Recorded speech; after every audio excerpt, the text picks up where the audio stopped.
नमस्कार, मैं हूं संजय सरवरे और आप देख रहे हैं संजय सरवरे समाचार। खबरों की शुरुआत में बात करेंगे इस वक्त की एक बड़ी खबर की, जो कि हाल ही में आयोजित हुई शिक्षक एवं कांस्टेबल पात्रता परीक्षा से जुड़ी हुई है।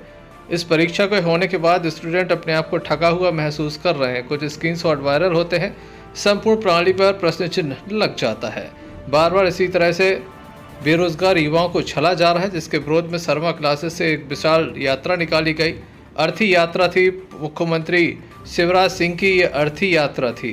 संपूर्ण शहर से घूमती हुई दमोह के अंबेडकर चौक पहुंची। किस तरह से अर्थी यात्रा निकाली जा रही है, पहले हम आपको दिखाते हैं। राम नाम सत्य बोलो, राम नाम सत्य बोलो।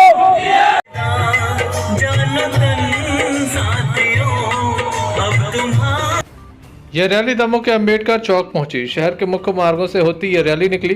भूतपूर्व सैनिक एवं महिलाओं के सम्मान में यह रैली थी।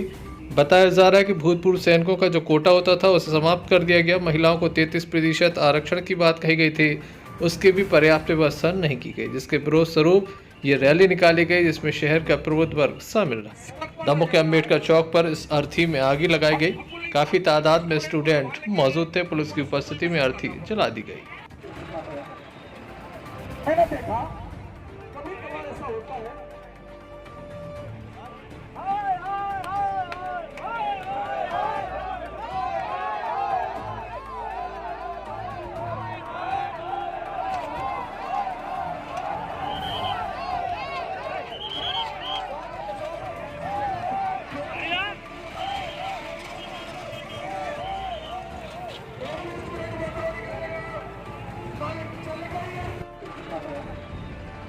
मैंने देखा कभी कभार ऐसा होता है।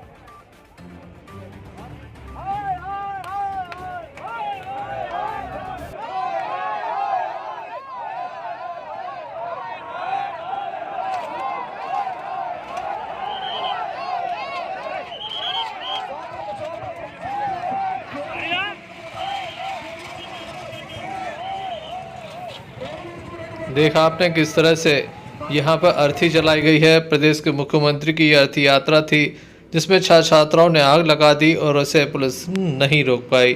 अब हम आपको सुनाते हैं आखिर ये प्रदर्शन क्यों हो रहा है। बातें अलग अलग हैं। एक शिक्षक पात्रता परीक्षा पर 3 और एक कांस्टेबल भर्ती परीक्षा जो ली गई थी सरकार के द्वारा। इसमें जो रिजल्ट बनाया गया है बहुत ही गोलमाल तरीके से बनाया गया है। छात्र बिल्कुल आक्रोशित हैं। सबसे पहला मुद्दा तो ये कि रिजल्ट जो है वो गोलमाल तरीके से बनाया गया है। जैसे मान के चलिए कोई स्टूडेंट एग्जाम देता है तो उसे ये नहीं पता कि मेरे नंबर कितने आए, सीधा है क्वालिफाई है या नॉट क्वालिफाई है। अब एक वर्ड इनने नया डाला है, नॉर्मलाइजेशन। अब पता नहीं ये नॉर्मलाइजेशन इनने अपना एक सूत्र बना रखा है। कभी बच्चा 75 का पेपर करके आता है, फाइनली 80 हो जाते हैं। कई बार उसके पता चला 80 से 60 हो जाते हैं। तो कई सारे मुद्दे ऐसे हैं जिन पर हम परिणाम पर विश्वास नहीं कर सकते। एक बात। अगली बात यह है कि भूतपूर्व सैनिकों के लिए, एक्समैन के लिए 10% आरक्षण है जो नियमावली में है, और जिनने देश की सेवा की है ऐसे भूतपूर्व सैनिकों के लिए 10% आरक्षण की व्यवस्था है। लेकिन इनने उसे दरकिनार कर दिया और किसी भी भूतपूर्व सैनिक को इस भर्ती में चयनित नहीं किया है। एक बात। महिलाओं को 33% आरक्षण था, महिलाओं को 33% आरक्षण नहीं दिया गया। मतलब ओवरऑल यदि हम देखें तो ये रिजल्ट सरकार की मात्र मनमानी है।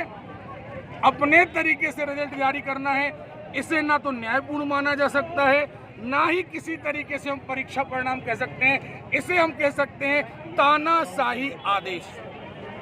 ये सरकार के द्वारा तानाशाही आदेश जारी आप कह सकते हैं ऐसा। लेकिन अगर रिजल्ट के तौर पर देखें, अगर आपका बच्चा भी परीक्षा दे रहा है तो आपको पता नहीं कि आपका बच्चा कितने नंबर लाया, बस आपको ये पता है। दूसरी बात, एक नई बात, आपने 100 लोगों ने परीक्षा दी है, 100 की लिस्ट नहीं टंगी। सीधा है, आप अपने देख लीजिए कि आप क्वालिफाई हैं या नहीं। हमने देख लिया, आप अकेले में देख लीजिए, आप अपना अकेले में देख लीजिए। ये कैसा रिजल्ट है भाई? किसी को नहीं पता कौन पास है कौन नहीं किया। घर घर पूछेंगे हम जाकर किसका सिलेक्शन हुआ किसका नहीं हुआ, आपने क्यों लिस्टेड नहीं किया उसको। तो इस पर विश्वास नहीं किया जा सकता। यही हमारा मुद्दा। आपने गैर राजनीतिक किया था विरोध प्रदर्शन, उसमें फिर भी कांग्रेस शामिल हुई है? नहीं, कांग्रेस शामिल नहीं हुई कहीं सर। हम लोगों को खुला मुद्दा रहा, खुले मंच से हम लोगों ने कहा ना हमारा रिश्ता कमल से है ना कमलनाथ से है। ना हमने स्थानीय विधायक को बुलाया, न किसी को बुलाया। हमारा मुद्दा मात्र है छात्रों के लिए, और छात्रों के लिए कोई आगे आना चाहे तो निश्चित तौर पर आप पत्रकार हैं, यदि आपका बच्चा पढ़ता है और अगर आप आगे आना चाहते हैं हमारे साथ तो आप पत्रकार हैं अलग बात है, लेकिन आप एक भारतीय नागरिक भी तो हैं। जरूरी नहीं कि हर आदमी कांग्रेसी या बीजेपी या लालटेन या बात ये साइकिल का हो। नैतिक समर्थन भाई आपका नैतिक समर्थन, अगर आपको पता है कि गलत हुआ है तो आप हमारे साथ हैं। अगर आज हम गलत आंदोलन कर रहे होते तो छात्राओं के बीच दमोह विधायक अजय टंडन पहुंचे, जिनके द्वारा अपनी बात रखी गई और बताया वह किस तरह से इस संपूर्ण मामले में विधानसभा में दमोह के छात्राओं की आवाज़ को बुलंद करेंगे। संपूर्ण प्रदेश में सबसे पहले दमोह में इस आंदोलन की शुरुआत हुई है।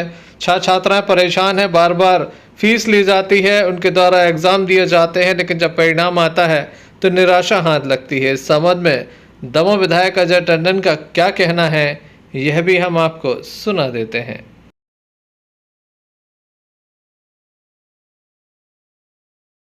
जब हमने कहा ना अभी अध्यक्ष ये व्यवस्था है विधानसभा की, अगर विधानसभा नहीं भी चल रही है तो जो विधानसभा की अध्यक्ष है गौतम जी, विधानसभा की जो अध्यक्ष हैं, आप कोई भी पत्र लिखेंगे तो उस पर निश्चित रूप से कार्रवाई होगी। और जैसे ही विधानसभा कभी न कभी तो चालू होगी, है ना, उस समय आप लोगों को मैं 2-4 लोगों को लेकर चलूंगा, आप चलिए, और उस समय अपन विधानसभा में पुरजोर अपनी इस बात को रखेंगे।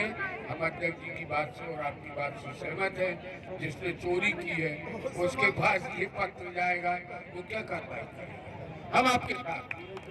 लेकिन आपको थोड़ा समय निकाल के हमारे कार्यालय तक आना ही पड़ेगा, इसलिए जोरदार तालियां। आप आ जाओगे, क्या आपका कुछ गलती नहीं। हम जो पत्र बनाएंगे वो आप पढ़ लें, वो आपके मतलब का है या इसमें और क्या सुधार करना है आप बता देना। आप शाम को आ जाओ या कल आ जाओ, भाई मोबाइल पर हमसे बात कर लो या आप बना दो, हम अपना लेटर दस्तखत किए देते हैं। ठीक है, जय हिंद। बैठे थे तो आज निराकरण इस बात को लेकर हुआ है कि विधानसभा सत्र में उसके पहले विधानसभा सत्र जब होगा उसके पहले विधानसभा अध्यक्ष के माध्यम से हम इस बात को पूरा उठाएंगे और इनकी समस्या का निराकरण कराने का मैं एक जवाबदारी लेता हूँ। धन्यवाद।